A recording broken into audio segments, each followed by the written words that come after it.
Naomi Judd's Suspicious Death Part 2. Even my sanctuary. And I called it Peaceful Valley, actually, the moment I laid eyes on it. The judge purchased this 1,000-acre Tennessee farm 21 years ago. Naomi, Winona, and Ashley all have homes on the property. Ashley lives right up over that hill, right up the road. She's not there today. I just found out she's in the Congo. Of course she is. And then Miss Winona lives right over that hill. This is coming into the great room. This is where it all happens. This whole thing is like a movie theater. These are some of the concessions. I'm busted. My favorite room. I do all my own cooking. I actually wants beef stroganoff. Winona wants chicken continental, which is real creamy and warm chicken and rice. This is, of course, the kitchen table. You'll notice that it's round because I'm very democratic. We want to be able to face each other while we're talking. Doggies, wanna go see Winona? Let's go over the hill. It's exactly 60 seconds from my front door to Ashley's because I timed it the other day. Over to Wise, it's probably 6 minutes. Winona says she loves living near her mama, but sometimes it can be a little too close for comfort. Just a minute! Oh, give me a break. Listen, what are you doing looking like a rock star? I am a rock star. I thought I'd just come over and go through all your drawers and look under your rug. Are you open for a hug? Yes, I am. Is this a good time for me to visit? It is a good time for you to Okay. visit. The flag is flying, yes. Come on, babies. Come on. Winona moved into her house 4 years ago with her daughter Grace and son Elijah. The kids are out back doing what they do. Well, let's go, because you haven't seen Grace in a while. All the games are out back. Gracie, so you don't pitch like a girl. Good for you. when I have people over, it's between 20 and 30 people, and we cook out. All right. I'm driving my mother to the lake. So Mama from the bus.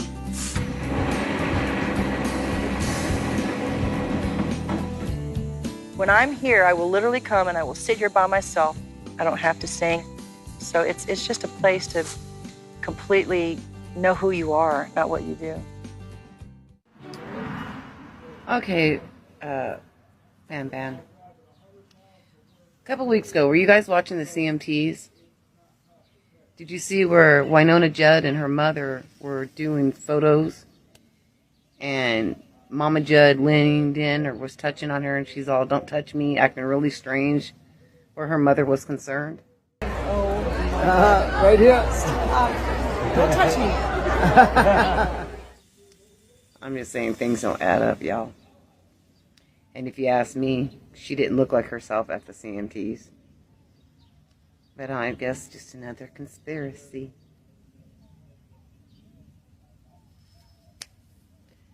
A lot of crap ain't adding up, y'all. Where are all these Hollywood people and singers and stuff? Where's Bruno Mars? Where's all these people at? Somebody tell me something. And when you do see them, they look like they're,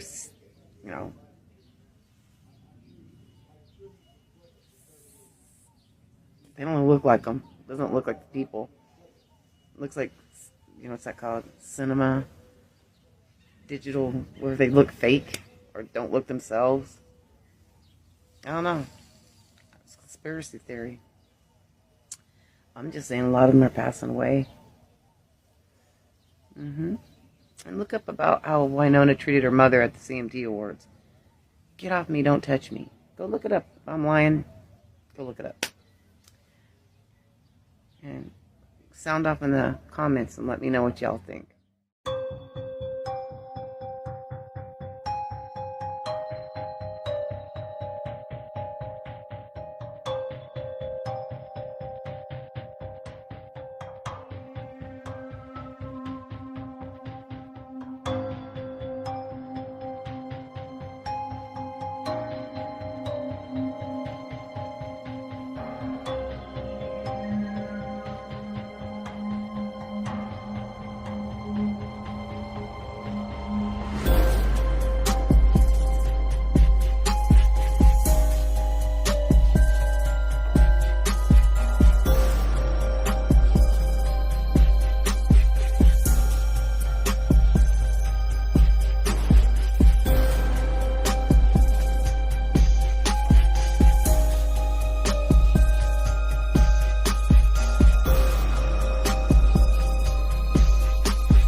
Naomi Judd's suicide note has been shared with the public for the very first time, revealing that the famed country singer tried to bar her own daughter Winona from her funeral while insisting that she was mentally ill. The devastating message, which was written on a yellow sticky note, was found just a few feet away from the 76-year-old's body after she shot herself in her Tennessee home back in April. The note was one of a series of documents released by the local sheriff's office this week, and it read simply, "Do not let Y come to my funeral. She's mentally ill." Among the other documents released was a note written by a sheriff's deputy documenting conversations he had with Naomi's family members on the day that she died. One person told the sheriff's deputy that Naomi had tried to take her life on 6 other occasions and that she hated being alone in her own house when her husband was away traveling.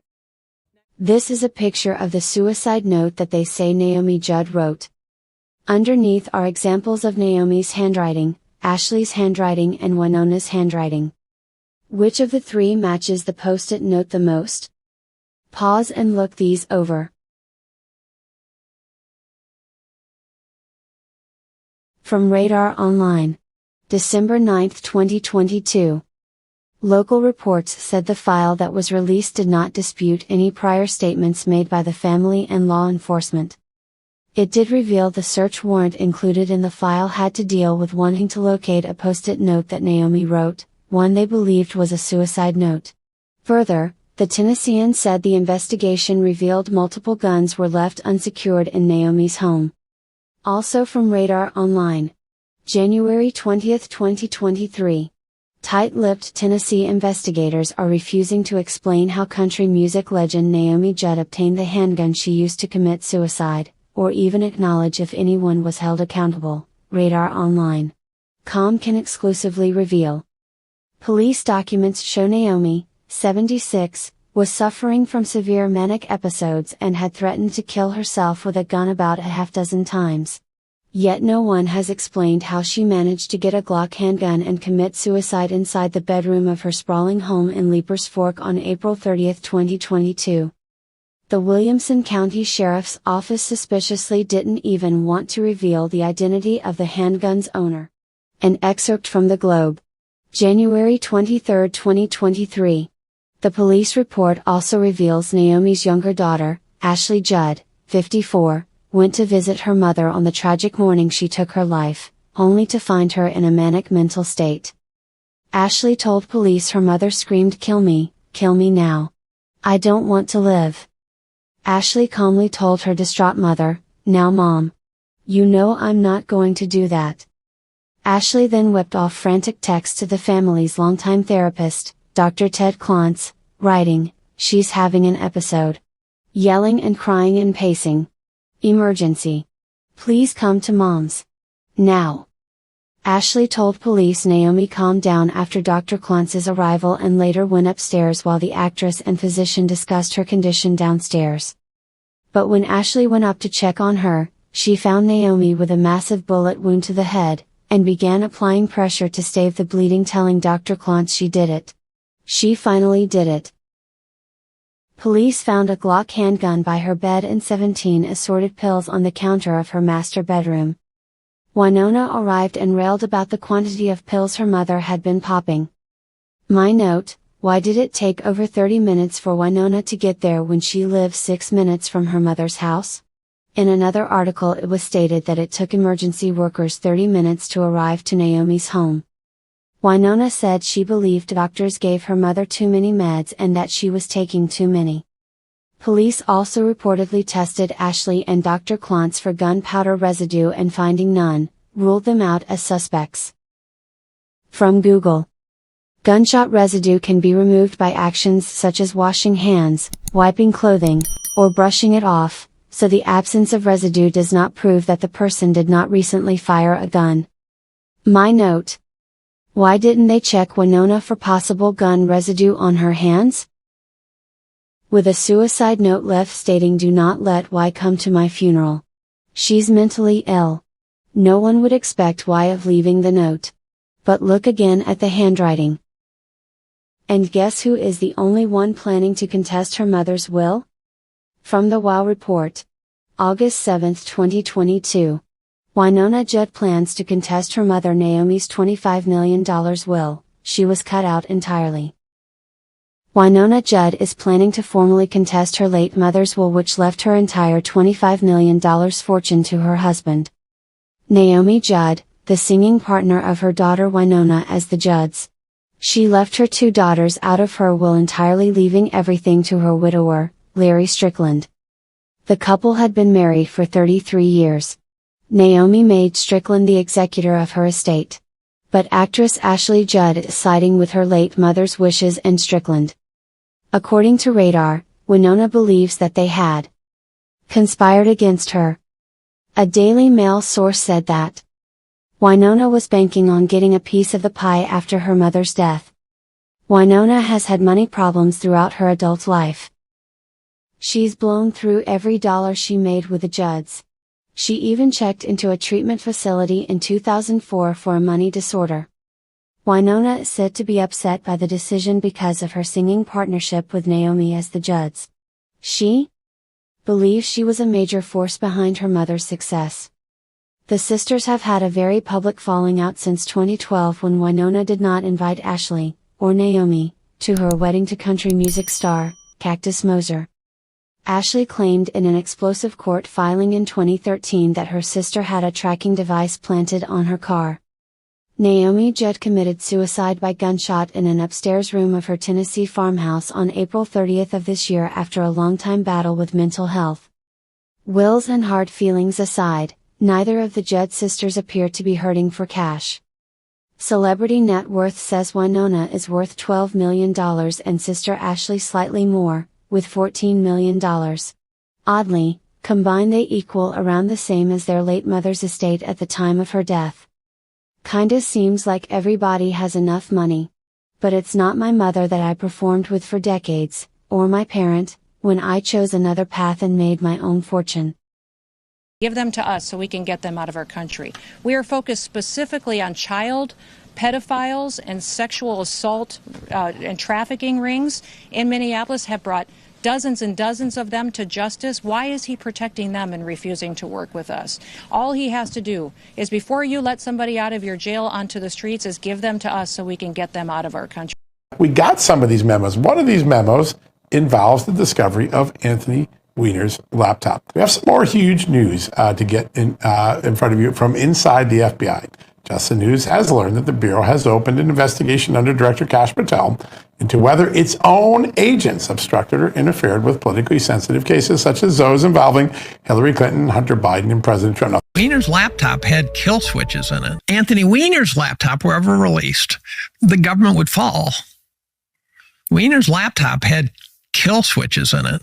Hillary Clinton's emails on her unsecured personal server contained intelligence from the U.S. government's most secretive and highly classified operations, called Special Access Programs, or SAPs. These are the crown jewels of the American intelligence community of the United States government. The intelligence community's Inspector General, Charles McCullough III, notified congressional oversight committees on January 14th. The letter says a comprehensive review by the intelligence agencies, who have final say on classification matters, found, quote, several dozen emails containing classified information at the confidential, secret, and top secret /SAP levels. That is even more sensitive than top secret and brings new scrutiny to the presidential candidate's handling of government secrets. If this information is compromised, we're going to suffer very serious national security damage. There's no mistake. You don't accidentally stumble across it and not realize what it is. Access to these programs is highly restricted and on a need-to-know basis only. The State Department spokesman had not seen the letter, but added, there are reviews and investigations going on about past email practices here at the department, and I am simply not at liberty to discuss the content. The new findings are striking, given Clinton's first public statement about her personal server. There is no classified material, so I'm certainly well aware of the classification requirements. According to court documents, former CIA Director David Petraeus was prosecuted for sharing special access program intelligence with his biographer Paula Broadwell. Both Petraeus and then Secretary of State Clinton were required to sign non-disclosure agreements promising to protect special access programs with the understanding that a failure to do so has significant legal consequences. consequences. I think this is a real test for the administration as to whether they're going to apply the law in a fair and equal way and treat Hillary Clinton the same way that David Petraeus was treated. A new email first obtained by the Daily Caller shows the State Department knew about the personal account as early as August 2011, and suggestions to use a government BlackBerry and a .gov account were rejected by Mrs. Clinton's aide, Huma Abedin-Brett. Obama Justice Department ordered federal lawyers to do and not to do concerning the Hillary Clinton email investigation. Chief Intelligence Correspondent Catherine Harridge tells us in sworn testimony on Capitol Hill, one of the insiders told lawmakers what she was told. During closed-door testimony last summer, former FBI lawyer Lisa Page said the Obama administration's Justice Department advised the FBI not to pursue the gross negligence statute for Hillary Clinton in the mishandling of classified information. Former U.S. Attorney and House Republican John Ratcliffe led the line of questioning about the statute, known as 18 U.S.C. 793. Ratcliffe, you're making it sound like it was the department that told you you're not going to charge gross negligence because we're the prosecutors. Page interrupted. That is correct. Page's testimony appears to conflict with then FBI Director James Comey's recommendation in July 2016 against criminal charges for Clinton. What I can assure the American people is that this investigation was done honestly, competently, and independently. No outside influence of any kind was brought to bear. The Republican-led House Oversight and Judiciary Committee investigation ended in January. With Democrats now in control, the committee's new ranking Republican made the Page transcript public. The transcript releases show an inherent two-tier system, one in which Hillary Clinton gets the treatment that she got, where there was actually at first concern that they were going to charge her, and then with Loretta Lynch in charge, before she recused herself, made it very clear that that was not going to happen. The tip-off came from a chart drawn up by federal investigators assigned to the Clinton case known as mid-year exam. Fox News has confirmed that the chart listed possible federal statutes for prosecution. Next to gross negligence was a notation, quote, DOJ not willing to charge this. Only known cases are military. Cases when accused lost the information. In response to the Page revelations, the president tweeted the transcripts, quote, make the Obama Justice Department look exactly like it was, a broken and corrupt machine. It was filled with crap that wasn't supposed to be there. We never get to see it. Supposedly 9 cops watched the videos on Weiner's laptop. They had to keep leaving the room because they couldn't stand what they were seeing. And all 9 are now dead. And there's names and faces and deadness, right? They're real people. Now you can say, well, maybe they died for other reasons. I go, but it's still 9 cops. You know, it's like the 5 cops who died after January 6th, right? 4 of them were suicides. According to AI, there were about 80 cops really in the thick of things. 4 of them died from suicide.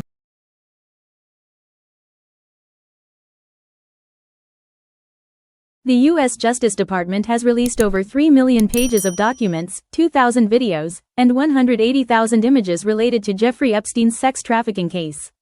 This release is part of the Epstein Files Transparency Act, aimed at revealing what the government knew about Epstein's abuse and connections to powerful individuals. The documents include photos, interview transcripts, call logs, and court records, with some information redacted to protect victims' identities. The release has sparked controversy, with some lawmakers arguing it's incomplete and others pushing for more transparency. The Justice Department has stated that the release marks the end of its planned disclosures under the law. We're still alive. But I wasn't going to just speculate on it. I was going to prove it. Here's Teddy Roosevelt. Here's Robin Williams. And that's both of their wives. And here's Andrew Jackson and his wife. And, well, what if we paired a younger picture with Miss Jackson with Miss Maxwell? Do you think that they might just fit pretty well down to the lips, the nose, and eye placement? And what if this goes back to our very first president and his wife, Martha? Funny how he looks a little more feminine than her. And a subscriber, Samantha, pointed out the resemblance of Glenn Close and George Washington. Funny, Glenn, especially spelled like Glenn Close, Glenn.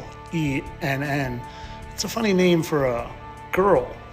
You want to see something even funnier? here's Glenn Close's husband, and well, do you recognize him? How about now? That's Martha Washington. Glenn Close's husband, Martha Washington. And I'm going to stop after this one for a second. Here's the 25th president, William McKinley, and I couldn't help but notice how identical he looked to Dumb and Dumber star Jeff Daniels. Oh, and the first time I ever happened to see this, they started talking about Dumb and Dumber randomly on the TV in the very first second. And you know what's even funnier than that is how he's got a little mark right there. Good old President McKinley. And oh, look at that. So does Jeff Daniels. I did a 10-minute video on this that I'm testing out for the subscribers of mine, because if anything's going to get censored and shut down and give me account bans and strikes and warnings, it's this one. And let me tell you what that whole video is about. It's how they're not human. Here's Alec Baldwin and President Fillmore. And I say they're not human, and they tell us what they are. Just like the Book of Enoch says, fallen angels are referred to as stars. Go watch the 10-minute video. I'll release it eventually, but I need to test the waters because it's a doozy, and I think it explains exactly what's going on. But of course, all this is for entertainment purposes. I'm sure that they all just are doppelgangers. We need a vast military-style campaign to marshal the strength of the global private sector. We need a vast... We know this will take trillions, not billions of dollars. We also know that countries, many of whom are burdened by growing levels of debt, simply cannot afford to go green. Military-style campaign to marshal... Let me replay it so that you know I'm not making this up, okay? Let me just replay it. Listen to the last part of this. A vast military-style campaign to do what?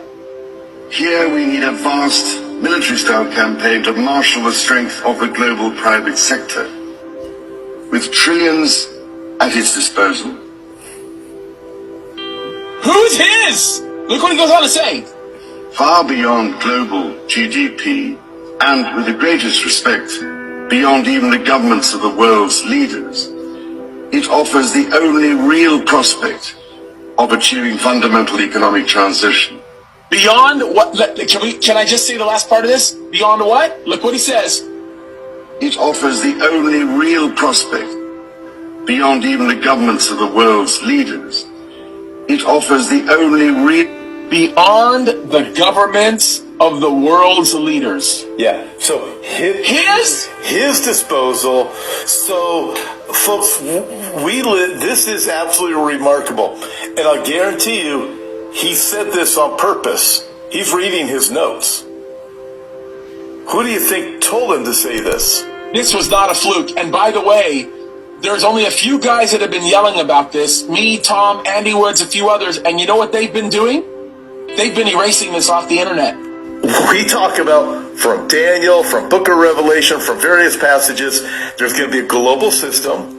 It will rise out of Europe, and they will crown their leader, and it will be a he. It won't be a she, it'll be a he, and the Book of Revelation calls him Antichrist, or beast. He's going to be the most powerful leader the world has ever known. The book of Revelation tells us, Revelation chapter 13, that nobody can make war with him. Who can stop him? Absolutely nobody. He obviously is talking about someone. He's talking about someone that's a man. He's talking about someone that nobody knows who he is yet. He's the most powerful man in the world. More powerful is he than all of the global leaders combined. Revelation 17, the 10 kings give their power and authority to the beast. If people can't see it now, James, you have to be in denial. We know the Bible is true. How could the Bible actually predict these things thousands of years ago that are all happening right now? Ship race. And no, this isn't just some boring internal party reshuffle. This is a warning sign for the future of opposition politics in South Africa. Let's get into it.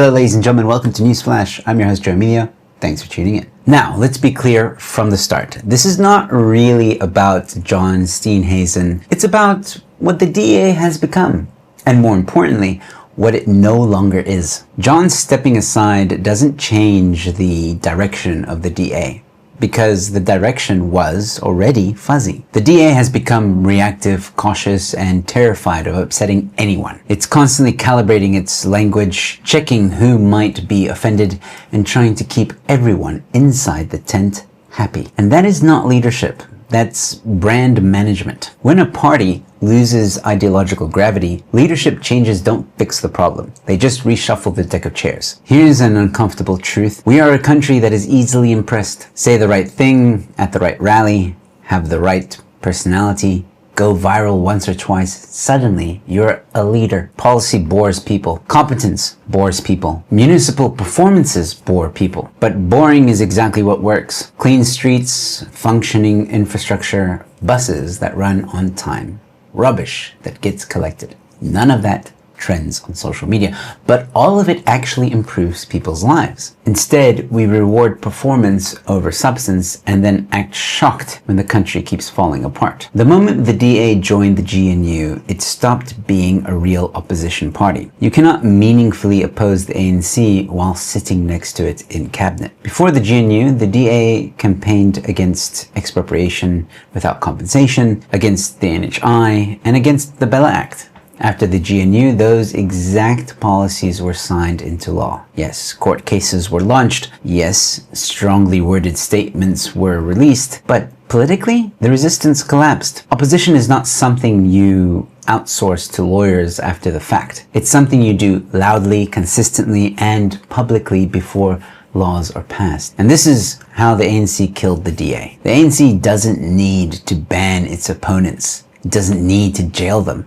It just neutralizes them. Some people get sidelined, some people get pushed out, others stay but slowly start sounding exactly like the ANC. Steenhuisen defending BE as Minister of Agriculture is the clearest example of this shift. The DA campaigned against it, then promoted it. That's not compromise, that's ideological erosion. This is how opposition dies. Not with a bang, but with a cabinet post. So what now? Ironically, the only message that still cuts through in the DA is the most boring one. A capable state, functional government, competence over performance. It's not sexy. It doesn't trend.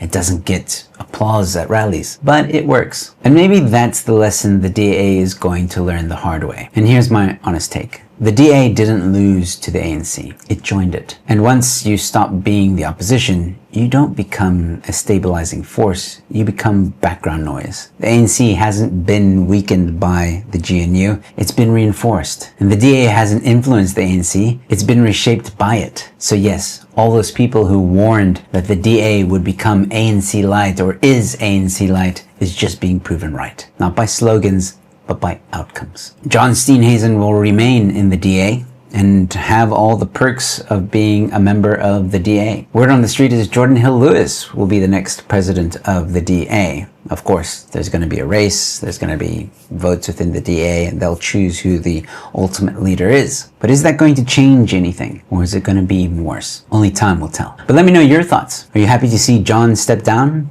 Are you excited for Jordan to take over, maybe? Or have you lost all hope in the DA? Let me know in the comment section below. And while you're there, don't forget to like this video, share it far and wide, and no matter which platform you're watching this episode on, don't forget to follow, subscribe. You know what to do. I've got more content coming your way. And with all that being said, thanks for watching. Your Newsflash is in.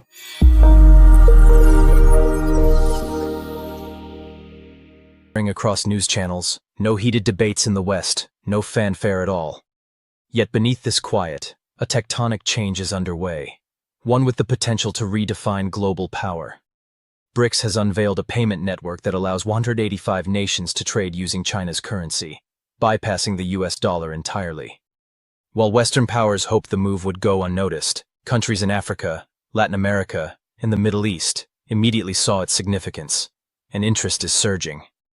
The pressing question now, if this system thrives, could it signal the dollar's decline as the world's reserve currency?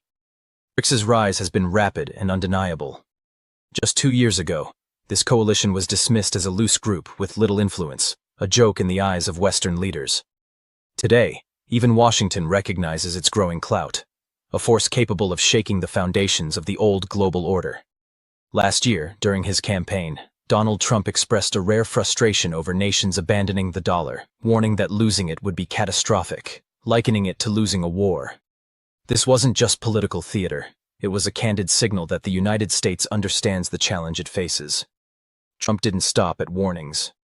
He made defending the dollar central to his campaign, framing the abandonment of the greenback as a national crisis. More recently, he escalated his rhetoric, issuing blunt threats. Countries daring to move away from the dollar would face extreme tariffs and severe sanctions. The message was unmistakable. The dollar isn't just currency for the United States. It is the backbone of American power, and it will be defended at all costs. Upon returning to office, he acted swiftly, imposing tariffs on nearly every major trade partner, striking BRICS nations hardest. Yet, instead of faltering under the pressure, BRICS grew stronger, revealing the very purpose behind its creation, a world eager for multiple centers of influence rather than one superpower dictating terms. Even Western economists are sounding the alarm. Projections suggest that by 2050, the G7 may control just 18% of global GDP, while BRICS could capture half the world's economic output. The disparity is no longer hypothetical, it is a countdown. As Trump leans on coercion, countries like France are pursuing diplomacy, reportedly considering inviting China to the 2026 summit, an almost unthinkable gesture just a few years ago. Whether China will accept remains unknown, but its growing authority is clear. China's global influence, economic, political, and financial, has surged quietly yet powerfully. Increasingly, nations are turning to Beijing for financing over Western institutions such as the World Bank or IMF. For decades, experts ridiculed the notion that the renminbi could ever challenge the dollar, claiming the U.S. currency would remain untouchable. That era is ending. Over the past 5 years, Chinese banks have quadrupled overseas loans, deposits, and bond investments, surpassing $480 billion. This isn't mere growth, it's a strategic signal. Developing countries are looking to China for a future beyond dependence on Washington or the dollar, reshaping the global financial map with the renminbi at its core. In recent months, this shift has accelerated. Nations across Africa, from Kenya to Angola to Ethiopia, have redirected major loans into renminbi. Indonesia and Slovenia are preparing RMB bonds, and Kazakhstan issued a $2 billion offshore bond in renminbi, one of the largest ever. Why China?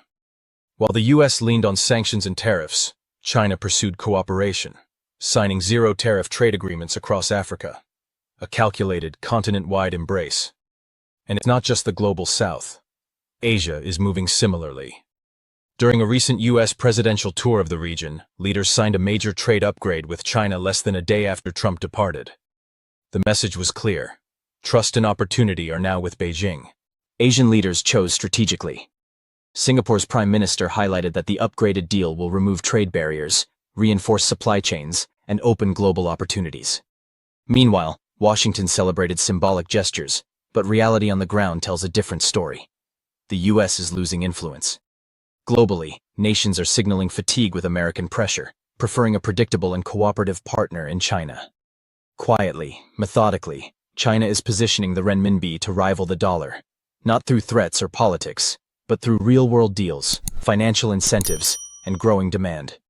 Countries are now funding critical infrastructure in renminbi, marking a historic pivot in global economics. Global investors are increasingly turning to Chinese bonds, positioning Beijing as a central financial hub across Asia and Africa. Each time a government opts to issue debt in RMB rather than the US dollar, it strengthens China's currency as a credible global alternative.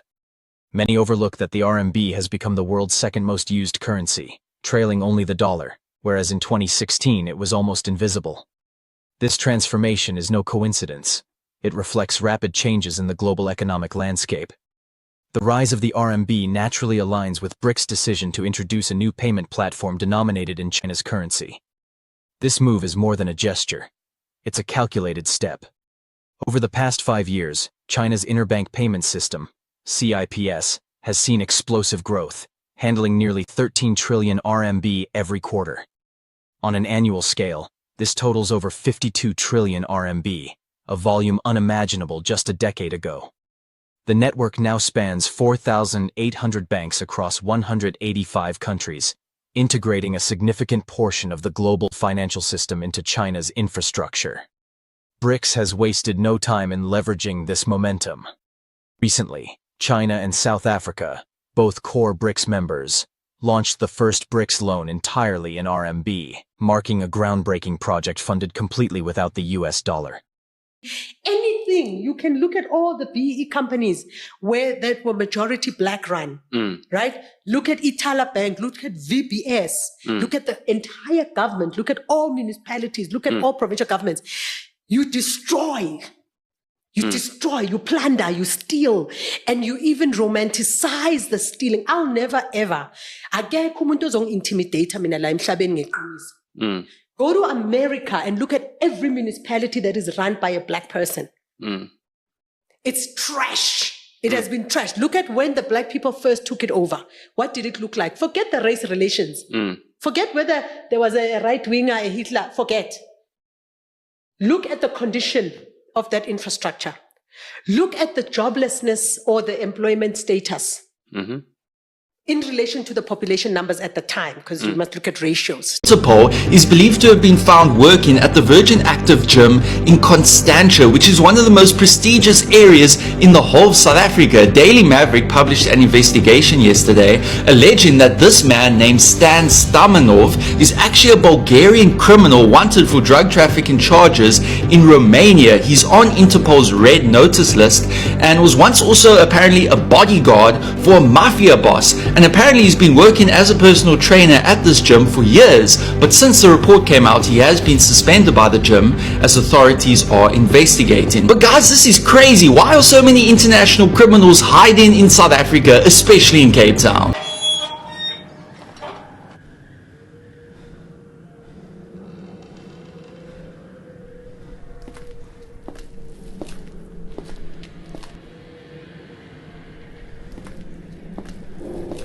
Field Report, Abandoned Medical Facility, MedBed Discovery, 1967. Out of over 387 sealed medical bunkers worldwide, our team secured access to one underground hospital removed from public registries in the late 1960s. The entry conditions indicated an abrupt evacuation rather than an orderly shutdown. Most conventional equipment had been cleared. One system remained. In a lower medical ward, we identified a full-body medical chamber, MedBed, with verified manufacturing and calibration markings dated 1967. The unit was found in a degraded state, consistent with no recorded access or maintenance since 1967. Recovered documentation classifies the device as a non-invasive medical environment designed for full-body stabilization, internal regulation, and isolation from external biological stressors, principles formally adopted in civilian medicine decades later. Archived funding records confirm that multiple classified medical research programs were terminated during the same period due to jurisdictional conflicts between military research units. Private documentation classifies the device as a non-invasive medical environment designed for full-body stabilization, internal regulation, and isolation from external biological stressors, principles formally adopted in civilian medicine decades later. Archived funding records confirm that multiple classified medical research programs were terminated during the same period due to jurisdictional conflicts between military research units, private contractors, and public health authorities. Facilities linked to these programs were sealed and removed from public records rather than dismantled. The MedBed shows no evidence of technological failure or extraction attempts. Its condition indicates program cessation, not inadequacy. This discovery confirms that advanced medical environments considered contemporary today were operational within restricted programs over half a century ago and subsequently withheld from public deployment. The body doesn't break suddenly, before pain, before diagnosis, before symptoms. There is static. Cells communicate through frequency and electrical timing. When that signal is clear, the body regulates itself. Stress, trauma, toxins, and overload introduce noise. Timing slips. Systems fall out of sync. The body doesn't fail, it compensates. Symptoms are not the beginning. They are the final signal. MedBed technology operates where symptoms don't exist yet, at the level of cellular communication and system synchronization. When signal clarity returns, regulation follows. If this makes sense, share this message. Let the MedBeds signal spread. Most health problems don't start in the organs. They start at the cellular level. When cells stop recharging the way they're designed to, when cells are under constant stress, recovery slows, energy drops, repair weakens. People feel tired, inflamed, and unfocused, even when they're doing everything right. True recovery isn't about pushing harder. It's about restoring the signals cells respond to: circulation, energy exchange, and balance. That's why MedBed technology focuses on cellular recharge, not masking symptoms, but helping cells regain stability and function. Ionic Care Pro is aligned with that MedBed approach, bringing cellular-level regenerative support into everyday life, naturally and non-invasively. This approach is changing how serious wellness is viewed, from managing symptoms to supporting cellular function. To learn how MedBed-aligned technology is being made accessible, visit the official Ionic Care website and explore the program details.